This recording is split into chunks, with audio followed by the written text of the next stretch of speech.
Class 8th math chapter first. Chapter का नाम है रेशनल नंबर और हम अभी सबसे पहले पढ़ेंगे इसका इंट्रोडक्शन। इसके बाद जो एक्सरसाइज है उससे रिलेटेड क्वेश्चन देखेंगे। तो इस चैप्टर में हम लोग एक नई चीज़ यहाँ पे आप लोग देखेंगे, रेशनल नंबर। इससे पहले हम लोग कुछ और प्रकार के नंबर देख चुके हैं, जैसे natural number.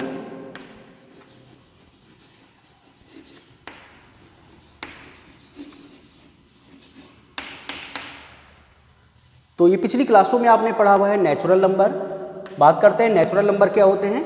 All counting number is called a natural number. जो भी आपके पास काउंटिंग नंबर है 1 2 3 4 5 6 7 एक्सेट्रा, ये सारे नेचुरल नंबर कहलाते हैं। दूसरी बात करते हैं होल नंबर।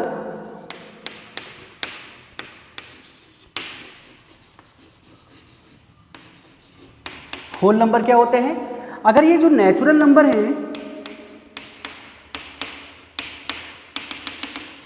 इसके साथ हम लोग होल यानी जीरो भी इंक्लूड कर दें तो अब जो ये नंबर्स हैं वे हैं होल नंबर। बात करते हैं इंटीजर।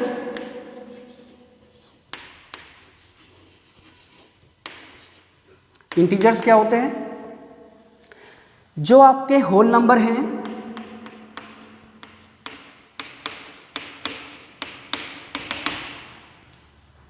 इसमें अगर इन्हीं जीरो को छोड़ के जो ये नेचुरल नंबर हैं 1 to इन्फिनिटिव, इनको अगर हम नेगेटिव साइन के साथ भी ले लें, इंक्लूड कर दें यहाँ पे,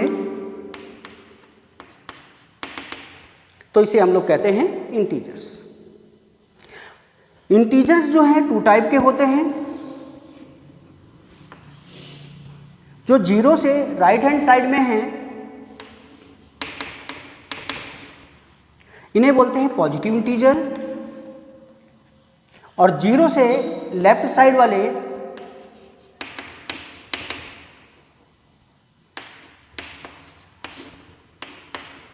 को हम लोग कहते हैं नेगेटिव इंटीजर्स।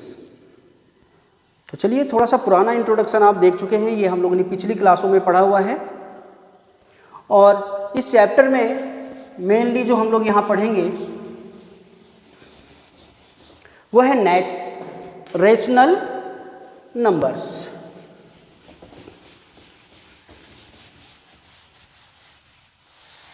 चलिए बात करते हैं रेशनल नंबर क्या होते हैं। ऐसे नंबर्स जिनको हम P/Q की फॉर्म में लिख सकते हैं, फ्रैक्शन के रूप में, ठीक है। लेकिन विद कंडीशन। वो कंडीशन क्या है? जो Q है, जो न्यूमरेटर है, वो नॉट इक्वल टू होना चाहिए 0।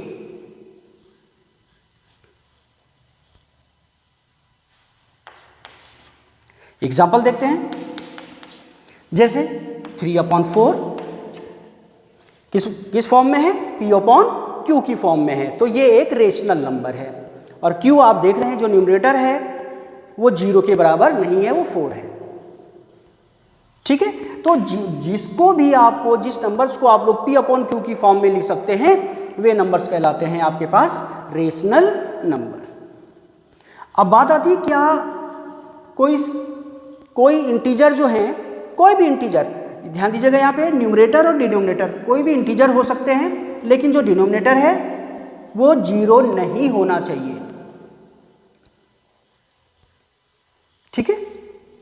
यानी कि अगर आपके पास ये इस फॉर्म में है, इस तरह से लिखा हुआ है, नेगेटिव साइन के साथ है, तो भी आपके पास ये रेशनल नंबर है, क्योंकि ये देखो P/Q की फॉर्म में लिखा है। P कोई भी इंटीजर हो सकता है। इंटीजर अभी हमने पढ़ा, पॉजिटिव भी होते हैं, नेगेटिव भी होते हैं, ठीक है। और जो डिनोमिनेटर है वो 0 के बराबर नहीं है, तो ये आपके पास एक रेशनल नंबर है।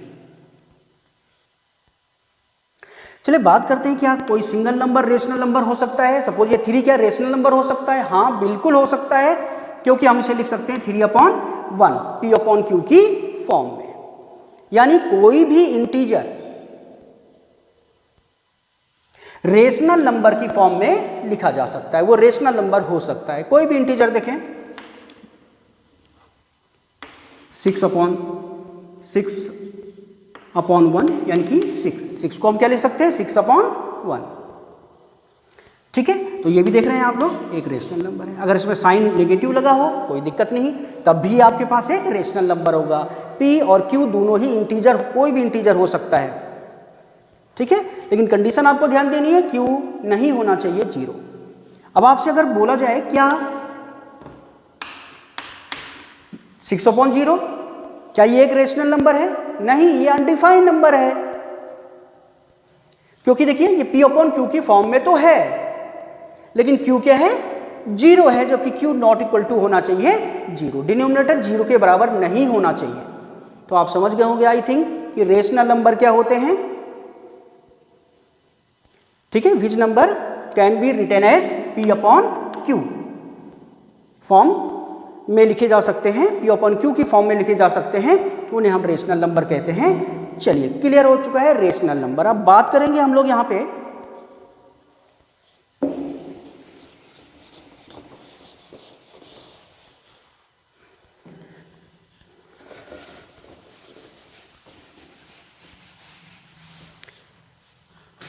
Properties of rational number.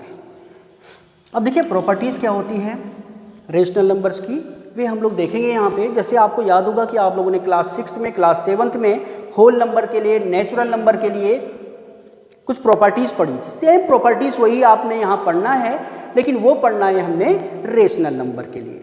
जैसे क्लोजर प्रॉपर्टी, कम्यूटेटिव प्रॉपर्टी, ठीक है, एसोसिएटिव प्रॉपर्टी और डिस्ट्रीब्यूटिव प्रॉपर्टी, ये सारी प्रॉपर्टी हम लोग पढ़ेंगे यहाँ पे। ये प्रॉपर्टीज क्या होती हैं नंबर्स की? जब भी आप लोग कोई भी कैलकुलेशन कर रहे होते हैं होल नंबर से रिलेटेड, नेचुरल नंबर से रिलेटेड या रैशनल नंबर से रिलेटेड, तो हम उस कैलकुलेशन में क्या कर सकते हैं और क्या नहीं कर सकते हैं, ये अलाउ करता है हमें प्रॉपर्टीज। तो रेशनल नंबर के लिए क्या अलाउड होगा, नहीं होगा, वो हम लोग यहाँ पे चेक करेंगे। जैसे सपोज करिए, एक एग्जांपल देता हूँ कि आपने देखा होगा होल नंबर की बात करते हैं। सपोज ये कोई इस तरह से लिखा हुआ है 3x + 4। अगर सपोज करो बाहर कोई नंबर है इस तरह से, तो आपको याद होगा कि हम लोग इसको इस तरह से डिस्ट्रीब्यूट कर देते हैं। इस 2 को 3x के साथ भी मल्टीप्लाई कर देंगे और इस 2 को 4 के साथ भी मल्टीप्लाई कर देंगे। इस तरह से 2 का इस वाले टर्म्स के साथ मल्टीप्लाई होगा। यहाँ 2 टर्म्स हैं, फर्स्ट टर्म, सेकेंड टर्म्स, है ना, 2 टर्म्स है, प्लस और माइनस जो होते हैं ये टर्म्स बनाते हैं। आप समझ सकते हैं ये नंबर, ठीक है, नंबर्स की एक फैमिली बनाते हैं, 1, 2। अब देखेंगे आप अगर इसको हम अंदर मल्टीप्लाई करें तो 3 × 2 = 6x हो जाएगा, प्लस ये प्लस अपनी जगह पे रखा हुआ है, और 2 का मल्टीप्लाई जब 4 के साथ होगा 8 हो जाएगा। इसे बोलते हैं डिस्ट्रीब्यूटिव प्रॉपर्टी। तो डिस्ट्रीब्यूटिव प्रॉपर्टी में आपने देखा था यहाँ पे प्लस हो, माइनस हो, कुछ भी हो, ये अंदर डिस्ट्रीब्यूट हो सकता है। तो ये हमें कहाँ से पता चला था? ये प्रॉपर्टी से ही पता चला था कि भाई होल नंबर में इस तरह से ये डिस्ट्रीब्यूट नंबर हो सकता है या नहीं हो सकता। इसी तरह से आपने ये किसके लिए देखना है? रेशनल नंबर के लिए। इसके अलावा भी कुछ और भी प्रॉपर्टीज हैं, उनको भी हम लोग यहाँ पे देखेंगे।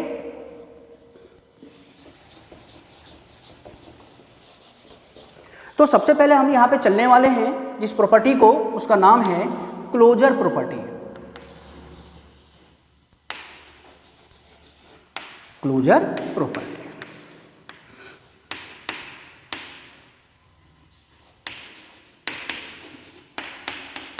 चलिए देखते हैं क्लोजर प्रॉपर्टीज क्या होती है। सेम आपको पिछली क्लासों की तरह करना है, लेकिन मैं आपको बता रहा हूं यहाँ पे कैसे चले थे हम लोग। वहां पे पहले हम लोग होल नंबर और नेचुरल नंबर के लिए चले थे, वही चीज आज हम लोग रेशनल नंबर के लिए चलने वाले हैं। क्लोजर प्रॉपर्टी कैसे चेक करते हैं? देखिए जितनी भी प्रॉपर्टी हम लोग पढ़ेंगे वो सब हम लोग चारों कंडीशन में पढ़ेंगे, यानी एडिशन के लिए भी पढ़ेंगे, सब्ट्रैक्शन के लिए भी पढ़ेंगे, मल्टीप्लिकेशन के लिए भी पढ़ेंगे और डिवीजन के लिए भी पढ़ेंगे। तो जैसे हम क्लोजर प्रॉपर्टी पढ़ने वाले हैं तो ये भी हम चारों थिंग्स के लिए पढ़ेंगे। सबसे पहले हमसे पढ़ेंगे एडिशन के लिए। क्लोजर प्रॉपर्टी एडिशन के लिए फॉलो होती है नहीं होती है रेशनल नंबर के लिए। चलिए चेक करते हैं।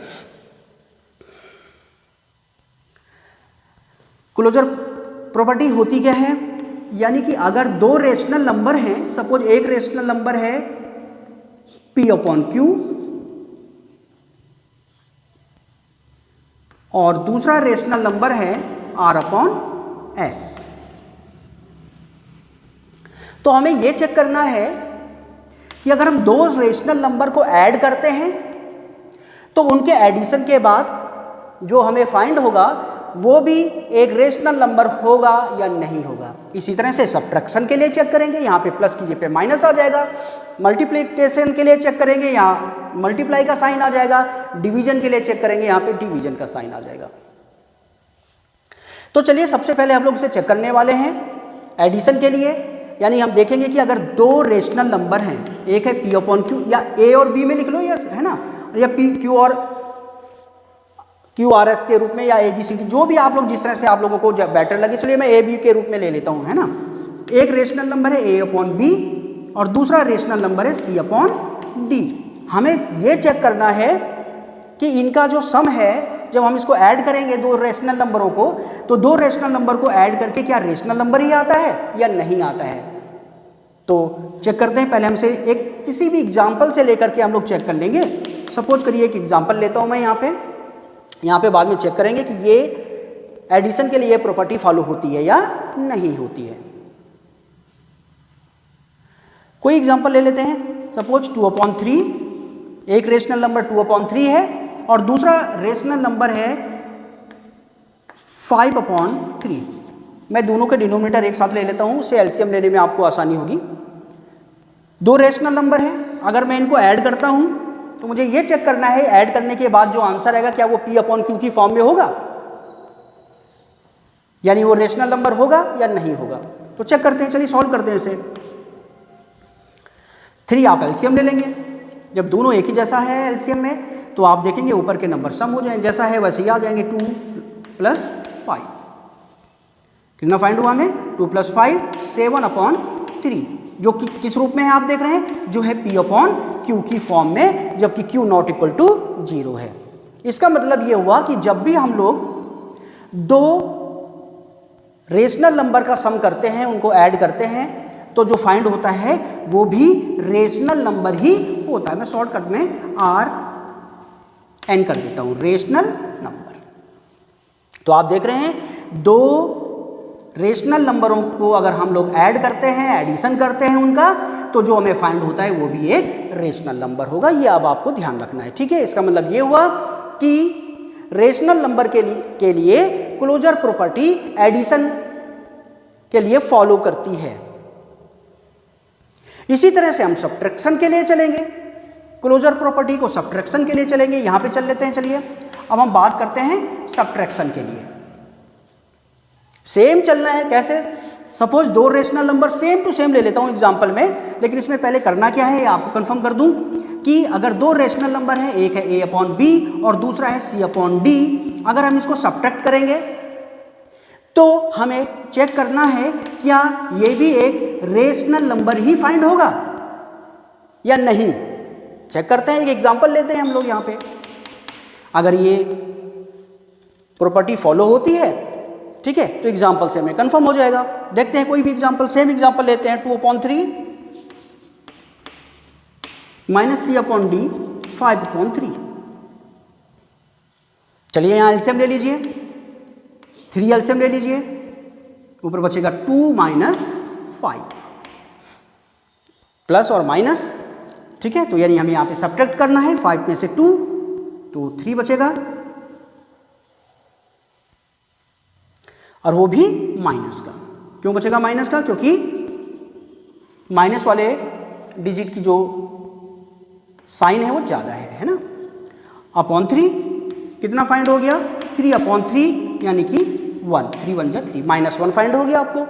अब आप बोलेंगे ये तो रेशनल नंबर है ही नहीं। भाई ये रेशनल नंबर है, आपको याद होगा मैंने आपसे बोला था कि जितने भी इंटीजर्स हैं सबको हम लोग P अपॉन Q की फॉर्म में यानी रेशनल नंबर की फॉर्म में लिख सकते हैं। कैसे भाई, -1 का मतलब हो गया -1 अपॉन 1, ठीक है। यानी हम इसे P अपॉन Q की फॉर्म में लिख सकते हैं, और जबकि आपके पास यहाँ पे Q नॉट इक्वल टू क्या है, 0।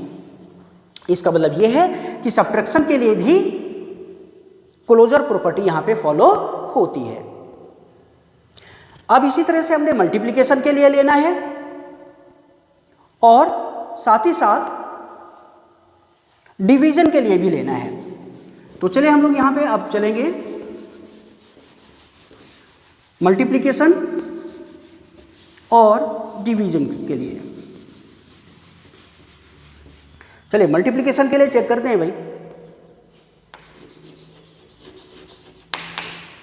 मल्टीप्लिकेशन के लिए चेक करते हैं, सेम क्लोजर प्रॉपर्टी। कैसे चेक करना है?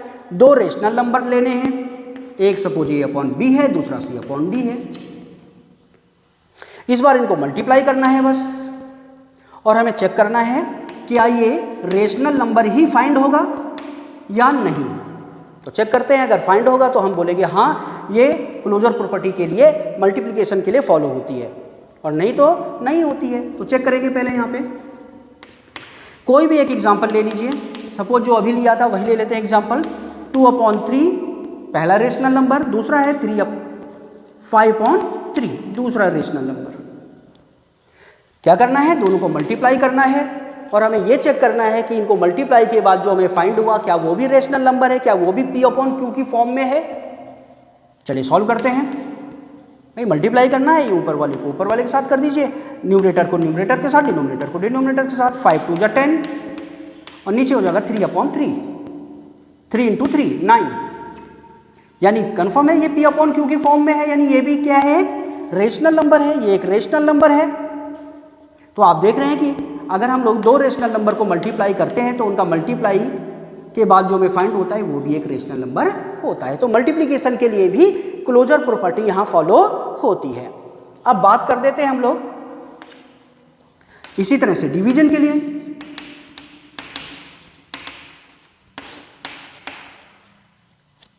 चलते हैं, चेक करते हैं। यहां पे भी आप ले लीजिए दो रेशनल नंबर, एक A/B दूसरा C/D। इस बार क्या करना है? उनको डिवाइड करना है और चेक करना है क्या ऐसा करने के बाद जो फाइंड होगा क्या वो एक रेशनल नंबर होगा। तो ये भी हम लोग एग्जांपल से चलेंगे, लेकिन ध्यान रखिएगा यहाँ पे चूंकि डिवाइड है A/B तो ठीक है, लेकिन C/D नॉट इक्वल टू 0 होना चाहिए। चलिए सॉल्व करते हैं। कोई भी एग्जांपल ले लेते हैं यहाँ पे। सपोज सेम एग्जांपल ले लेते हैं यहाँ पे, जैसे पहले था 2/3 डिवाइड बाई और दूसरा 5/3। अब इसे हम सॉल्व करते हैं। 2/3 तो ठीक है, आपको याद होगा ये डिवीजन का साइन जो है मल्टीप्लिकेशन में चेंज हो जाएगा, और आपके पास इसे हम रेसिप्रोकल कर देंगे उल्टा। न्यूमरेटर को डिनोमिनेटर में, डिनोमिनेटर को न्यूमरेटर में लिख लेंगे, यानी 3/5। सॉल्व करते हैं, कितना फाइंड हुआ हमारे पास? 3 will 3 कैंसिल हो गया, 2/5। ठीक है भाई, क्या फाइंड हुआ? आप देख रहे हैं ये भी एक रेशनल नंबर फाइंड हुआ, यानी कि डिवीजन के लिए भी क्लोजर प्रॉपर्टी फॉलो होती है। तो यहां आप देख रहे हैं कि क्लोजर प्रॉपर्टी एडिशन के लिए, सब्ट्रैक्शन के लिए, मल्टीप्लिकेशन के लिए और डिवीजन के लिए, चारों के लिए फॉलो होती है। तो ये आप लोग ध्यान रखेंगे। और अब हम चलते हैं नेक्स्ट, कम्यूटेटिव प्रॉपर्टी। इसे भी हम लोग एडिशन के लिए, सब्ट्रैक्शन के लिए, मल्टीप्लिकेशन और डिवीजन के लिए चेक करेंगे।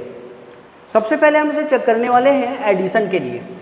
तो मैं आपको कंफर्म कर दूं कि कम्यूटेटिव प्रॉपर्टी क्या होती है। हम इसे एडिशन के लिए चेक करते हुए चलेंगे। सपोज दो रेशनल नंबर है A/B और दूसरा रेशनल नंबर है C/D। तो इनको अगर हम एडिशन करेंगे, ऐड करेंगे इनका, तो इसी के साथ साथ इनके प्लेस को चेंज कर देंगे। जैसे A/B की जगह पे C/D और C/D की जगह पे A/D कर देंगे और उनका भी एडिशन करेंगे। तो हम चेक करना है कि ये दोनों वैल्यू क्या इक्वल आएंगी। तो देखते हैं हम एक एग्जांपल के साथ। हमने क्या किया, एक बार रिपीट कर दूं। दो रेशनल नंबर लिए A/B C/D, उनको ऐड कर दिया, इसके बाद उनके प्लेस को बदल करके भी ऐड कर दिया, और हम देखेंगे क्या ये दोनों वैल्यू बराबर आ रही हैं। एग्जांपल में हम लोग देखेंगे, एक एग्जांपल से लेके चलते हैं। यहाँ पे सपोज करिए एक नंबर है 5/4, रेशनल नंबर है 5/4, दूसरा रेशनल नंबर है 3/4। इनका एडिशन हम लोग चेक करेंगे, कितना आ रहा है ये एडिशन चेक करें। 4 LCM ले लीजिए, ऊपर हो जाएगा 5 + 3 8, ठीक है, 8/4, तो 4 1 जा 4, 4 2 जा 8, 2/1 हमें फाइंड हो जाएगा। अब हम क्या करेंगे, इन्हीं रेशनल नंबर को लेंगे लेकिन इनका प्लेस बदल देंगे। 5/4 3/4 ही लेंगे लेकिन इनका प्लेस बदल देंगे।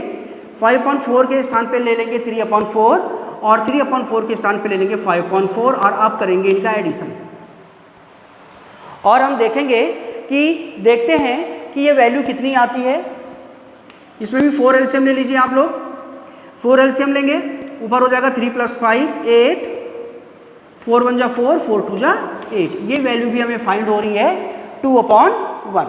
तो इस तरह से आप देख रहे हैं कि A/B + C/D लेकर हम चले और फिर हम चले C/D, यानी उनके प्लेस को बदल के लेके चले तो दोनों की वैल्यू क्या आ रही है, सेम आ रही है। तो इस तरह से आप देख सकते हैं कि कम्यूटेटिव प्रॉपर्टी एडिशन के लिए यहाँ फॉलो करती है। तो चलिए इसी तरह से हम इसे चलेंगे सब्ट्रैक्शन के लिए, और सब्ट्रैक्शन के लिए इसे चलने के लिए देखें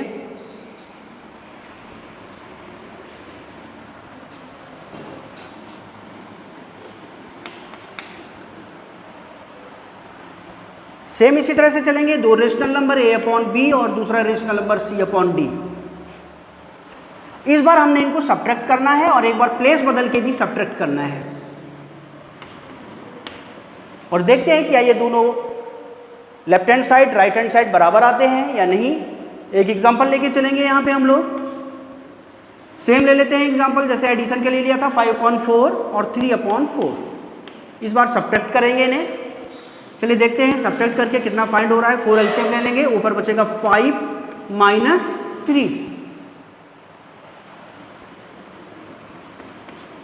4 5 - 3, 5 में से 3 माइनस कर दीजिए, 2 बचेगा।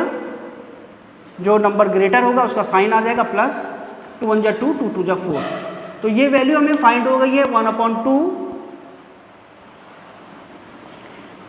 अब आपको क्या करना है, सेम रेशनल नंबर लेने हैं लेकिन इस बार उनके प्लेस को चेंज कर देना है, जैसे मैंने किया हुआ है 3/4 5/4। आप देख रहे हैं यहाँ पे। चलिए इसमें एलसीएम लेते हैं 4, ऊपर बचेगा 3 - 5,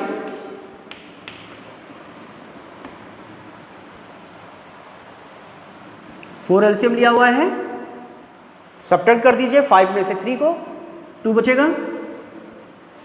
ग्रेटर नंबर है 5, इसका साइन है माइनस, माइनस आ जाएगा, 2 1 जा 2, 2 2 जा 4। तो ये वैल्यू हमें फाइंड हो गई है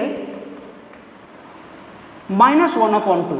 आप देख रहे हैं कि जब हमने दो रेशनल नंबरों को सब्ट्रैक्ट किया था 1/2 वैल्यू आई थी, और जब उन्हीं नंबरों को हमने सब्ट्रैक्ट किया लेकिन उनके प्लेस को चेंज करके तो वो वैल्यू मिली है 1/2 लेकिन माइनस में। ठीक है, तो इसका मतलब है A/B - C/D is not equal to C/D - A/B। चलिए ये आप समझ गए हैं, यानी कि सब्ट्रैक्शन के लिए कम्यूटेटिव प्रॉपर्टी फॉलो नहीं होती है।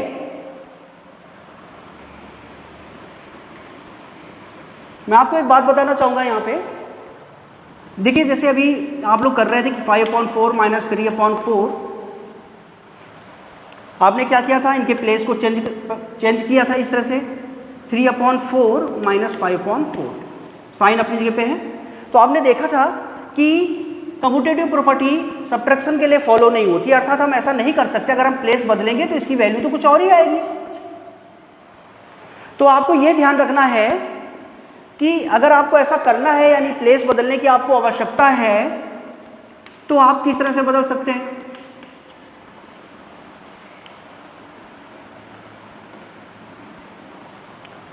आप क्या करेंगे, 5/4 ठीक है, -3/4 को इस तरह से लिख सकते हैं,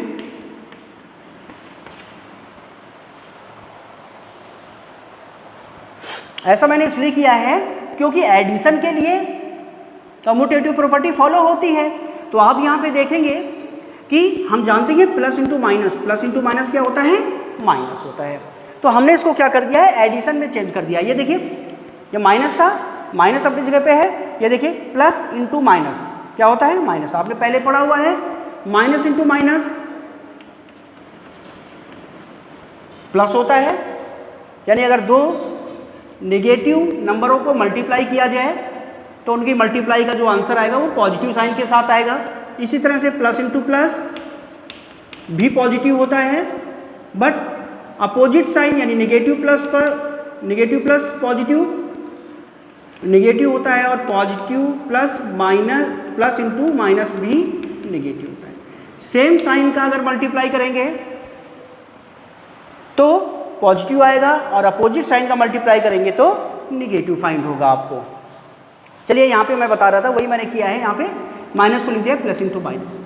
अब आप इनका प्लेस बदल सकते हैं क्योंकि एडिशन के लिए कम्यूटेटिव प्रॉपर्टी फॉलो होती है। इस तरह से बदल सकते हैं, -3/4 इसको पहले लिख लीजिए और इसको बाद में लिख लीजिए, साइन अपनी जगह पे लिखा हुआ है 5/4। यानी आप देख रहे हैं कि अगर आपको सब्ट्रैक्शन वाली कंडीशन में भी प्लेस बदलना है तो पूरे साइन सहित बदलेंगे, चिन्ह सहित साइन सहित बदलेंगे। देखिए -3/4 एक साथ लिख दिया और +5/4 एक साथ। इस तरह से चेंज कर सकते हैं अगर आप करना चाहेंगे तो। चलिए ये थी आपके पास commutative property for addition and subtraction. अब हम बात करते हैं मल्टीप्लिकेशन के लिए।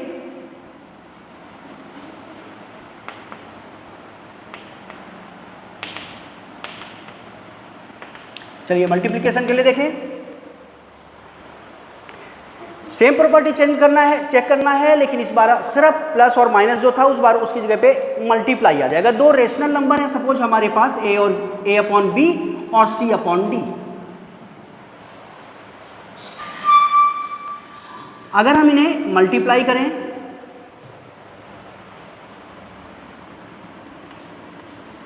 और फिर इनको प्लेस बदल करके मल्टीप्लाई करें, जैसे आप देख रहे हैं जैसे हमने वहाँ किया था एडिशन और सब्ट्रैक्शन के लिए, a/b इंटू c/d और यहाँ पे प्लेस बदल दिया। देखो c/d को पहले लिख दिया, c/d इंटू a/b। तो चेक करते हैं कि मल्टीप्लिकेशन के लिए कम्यूटेटिव प्रॉपर्टी फॉलो होती है या नहीं होती है। एक एग्जाम्पल से हम लोग यहाँ पे चलेंगे।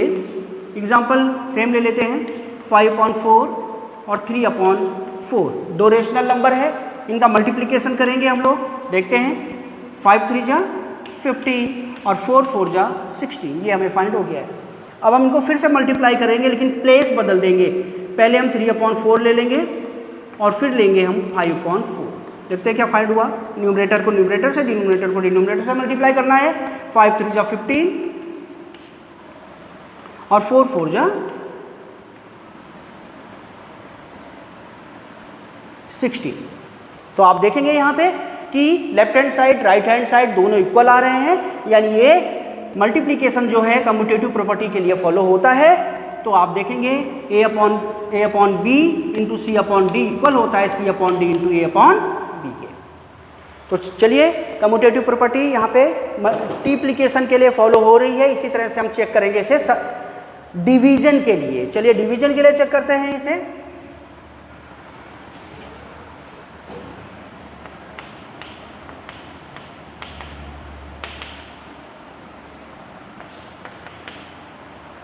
यानी इसमें हमें चेक करना है a/b डिवाइड बाई c/d, क्या ये इक्वल होगा अगर इनके प्लेस को बदल दें, यानी c/d डिवाइड बाई a/b। तो चलें इसे हम लोग सॉल्व करते हैं। एक एग्जांपल लेके चलेंगे। चलिए हम एक एग्जांपल लेते हैं यहाँ पे। चलिए एग्जांपल लेता हूँ मैं 5/4 डिवाइड बाई c/d 3/4 ले लेते हैं। दो रेशनल नंबर लेते हैं, इनको डिवाइड कर दिया है। फिर उन्हीं रेशनल नंबर को डिवाइड करेंगे बट प्लेस बदल के। तो देखेंगे क्या दोनों वैल्यूज इक्वल आती हैं। चलिए सॉल्व करते हैं इसे। 5/4 तो ठीक है, डिवाइड आपने देखा है जैसे पहले, इसे डिवाइड को मल्टीप्लाई में चेंज कर देंगे और ये पीछे वाले का कर देंगे रेसिप्रोकल उल्टा, 4/3। सॉल्व करते हैं, 4 से 4 कैंसिल हो जाएगा तो ये बचेगा आपके पास, हमें फाइंड होगा 5/3। इसी तरह से अब राइट हैंड साइड, यानी कि अब हम प्लेस बदल देंगे, यानी 3/4 को पहले ले लेंगे एंड डिवाइड बाई 5/4 और देखते हैं कि ये वैल्यू कितनी फाइंड होती है। 3/4 डिवाइड बाई, साइन चेंज कर दीजिए मल्टीप्लाई में और पीछे वाले का रेसिप्रोकल कर दीजिए 4/5। 4 will 4 कैंसिल, देखते हैं क्या फाइंड होता है 3/5। आप देख रहे हैं यहाँ पे कि दोनों वैल्यूज बराबर नहीं हैं, यानी a/b divide by c/d is not equal to c/d divide by a/b। यानी कम्यूटेटिव प्रॉपर्टी यहाँ पे डिवीजन के लिए फॉलो नहीं होती है। तो इस तरह से देख रहे हैं आप लोग, दूसरी प्रॉपर्टी भी कम्यूटेटिव प्रॉपर्टी हम लोग चेक कर चुके हैं। एडिशन के लिए हाँ फॉलो होती है, सब्ट्रैक्शन के लिए फॉलो नहीं होती है, मल्टीप्लिकेशन के लिए फॉलो होती है और डिवीजन के लिए फॉलो नहीं होती है। नेक्स्ट प्रॉपर्टी चलते हैं हम लोग एसोसिएटिव प्रॉपर्टी।